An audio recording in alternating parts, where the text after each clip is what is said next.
नमस्कार सभी पेंशन देश भर के पेंशनधारकों के हमारे इस यूट्यूब चैनल पर स्वागतम। आइए देखते हैं कि नए साल में क्या बदला है और क्या बदलेगी पेंशन में क्या होगा, बढ़ोतरी होगी है। नए साल कर्मचारियों को मिला तो बाड़ा में हुई बढ़ोतरी, सरकार नोटिफिकेशन किया जारी। हर महीने केंद्र सरकार के द्वारा कर्मचारियों के लिए महंगाई भत्ते में हुए बार इजाफा किया जाता है कि देश भर के करोड़ों कर्मचारियों को लिए इस लाभ का दिया जाता है। कर्मचारियों के लिए महंगाई भत्ते में बढ़ोतरी के लिए बेस्ट ब्रेकिंग इंतजार है तो हालांकि खबर आई है तो कि नए साल कर्मचारियों के लिए लॉटरी लगने वाली है। तो जी बताने जा रहे हैं कि 7 के तोहफे पर केंद्रीय कर्मचारियों के लिए पेंशन कर्मचारियों के लिए तरह से बड़ा गिफ्ट मिला है। तो दीपावली पर सरकार ने की तरह कर्मचारियों के लिए महंगाई भत्ते में बढ़ोतरी के लिए तोहफा दिया था।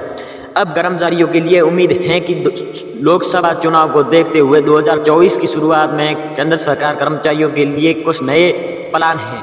नए प्लान पर कर्मचारियों के लिए महंगाई भत्ते में हो सकती है बढ़ोतरी। पिछले बार कर्मचारियों के लिए महंगाई भत्ते में बढ़ोतरी, बाद में कर्मचारियों के लिए 46% तक महंगाई भत्ता दिया जाएगा।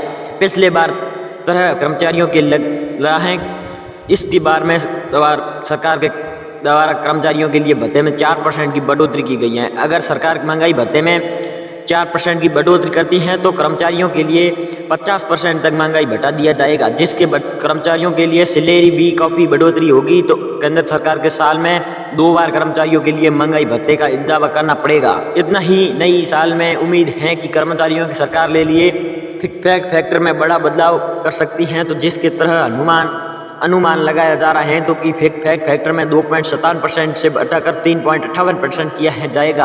अगर आप सरकार के लिए फैक्टर में बढ़ोतरी की गई है तो कर्मचारियों की सैलरी तकनीर 18,000 रुपये तक की बढ़ोतरी देखने को मिलेगी। उदाहरण है कि ये तोहफा पर अगर कर्मचारी को महीने में 25,000 सैलरी मिल रही है तो सैलरी में फैक्टर की बढ़ोतरी के बाद में 33,000 रुपये सैलरी दी जाएगी।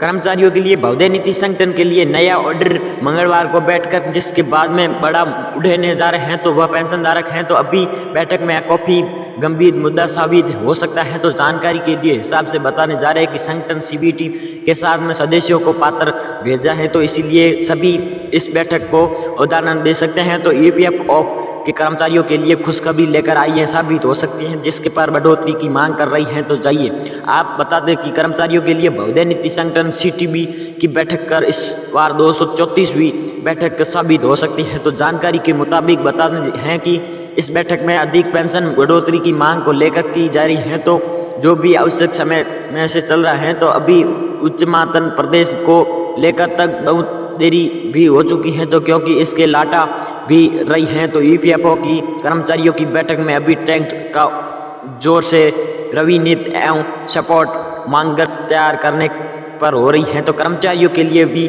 संगठन ने सभी सुप्रीम कोर्ट के लिए आदेश में उच्चालिक वेतन में अधिक पेंशन के लिए ईपीएफओ ने कर्मचारियों के लिए आवेदन के लिए 11 जुलाई 2023 का समय दिया था। तो जिसके तब 3 बार समय का बढ़ोतरी दी गई है। तो अधिक में पेंशन ईपीएफओ की सदस्य में 17.49 लाख आवेदन प्राप्त हुए थे। बहुदय नीति संगठन के लिए में आवेदन के कर्मचारियों के लिए प्रावधानों के सत्यापन कर रहे हैं। तो सभी कर्मचारियों के लिए ईपीएफओ के नियमों के वेतन में निर्माण के साथ और भी काम किया जाने की मांग की है। तो जिसके साथ में ही जरूरी का को जमा कराया या फिर बेयरलाइन पर अपलोड करने के सत्यापन की प्रवृत्ति को पूरा करने के लिए 2 जनवरी तक आखिरी मौका दिया है। तो जिसके बाद में कोई भी प्रतीक नहीं किया होगा, वही पहले इसका आखिरी तारीख सितंबर थी, अब 29 सितंबर की मानी। सत्यापन के बाद में ईपीएफओ के लिए में अभी पेंशन 5.52 लाख आवेदन पास हुए थे।